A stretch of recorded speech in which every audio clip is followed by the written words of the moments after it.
Something somewhere went wrong because I said that I was going to do a room tour roughly 17 years ago and still haven't had that, have we? Listen, life got in the way. Life got so in the way that I couldn't do or say anything else other than just like get on with things. But now, for the most part, I think I'm settled into uni. I say I think because I'm not sure if I'll ever feel like I've settled in. The idea of being a grown-up is so terrifying that I'm just gonna really try and deny it, and maybe that'll work. I don't know where my focus is. If you're anything like me, then spaces and rooms have a massive impact on you. I always really feel a room. That sounds super wanky and artsy-fartsy, but it's true. Different rooms have different energies and they often impact me really intensely. One of the main things I was super anxious about when I moved to uni was the fact that I would have to move out of my room, and I had spent years turning my bedroom into a cozy, purple, pink, warm place that I could go to relax or to de-stress or to watch like 12 hours of Gilmore Girls on Netflix. You know, whatever my mood was feeling, I could do it in my bedroom. Threw a big old dose of attachment issues in there as well, and you can pretty easily imagine what it was like for me when I was taking down the photos and the posters in my room. i.e. I was sobbing quite a lot. And then I arrived here about 6 weeks ago. I moved into my uni bedroom. If you watched my other uni chat video, then there's some more information there. This is specifically about this space and kind of what I did with it. I've heard from loads of people that the idea of moving rooms is also really stressful for them, so I thought that I would share with you guys some of the things that I did to make this room a bit more cozy, because I really love it now. Obviously I miss home still, but it's really important to have, especially during those first couple of weeks of university, a place that really feels like yours, that feels like you're grounded and it's safe and it's comfortable, and yeah. So what is this? I have like a viewfinder now and I don't like it because now I get to see myself doing this bullshit all the time. Good. I also have way too much hair. This is something I've come to realise in the last couple of days. However, I just don't have enough money to get a haircut, so this is just what I'm doing now. Anyway, my number one tip is lights. Everyone and their grandma knows that fairy lights or coloured lights can make a room go from like super boring to super unique and individual and yours. I have a total of 4 different kinds of special lighting in my room because I'm a child. My next tip is that you would be surprised how much having matching bed sheets, i.e. like pillow and duvet and then a couple of extra pillows, changes a room. For some reason it just like pulls it together and makes it feel much more organised.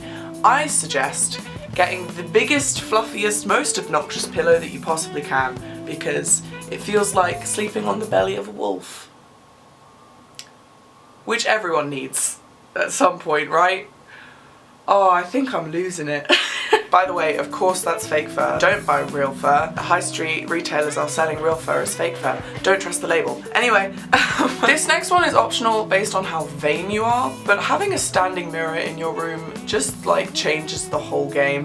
For obvious reasons, you want to look fresh to death like 24/7, and also it just makes the space a little bit more interesting. Plus, having a mirror reflecting the space makes the room look bigger because your eyes are tricked into thinking that there's more area than there actually is, especially if you like point at a window and you reflect the outside.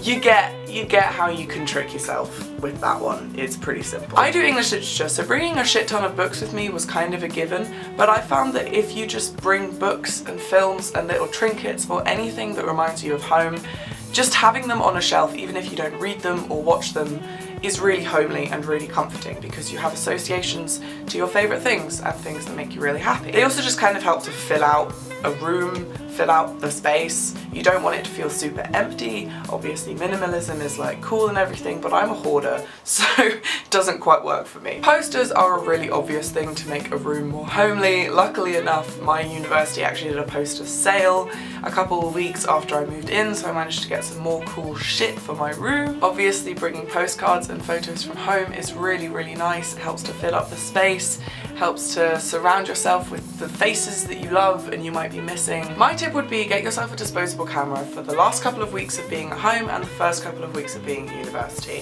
When you get it developed, you will have a nice chunk of your friends from home at the beginning and a nice chunk of your friends now at the end, and you get to kind of like put them all together and see this lovely combination of existing in one place and existing in another place, because it's really, really fascinating how weird it is to transition from living at home to living at university.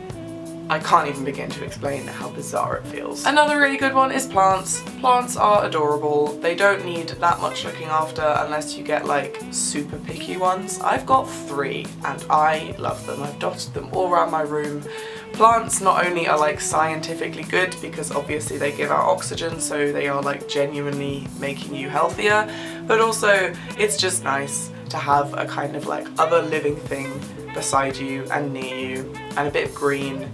And I love plants. I've had to restrain myself from buying more because I don't need any more, but I want them. And then I think that's it. Obviously, little disclaimer, buying a plant or a poster isn't going to instantly make you feel at home at university. I'm not trying to say that all of the anxiety about moving will completely disappear if you buy matching bed sheets. No, obviously not.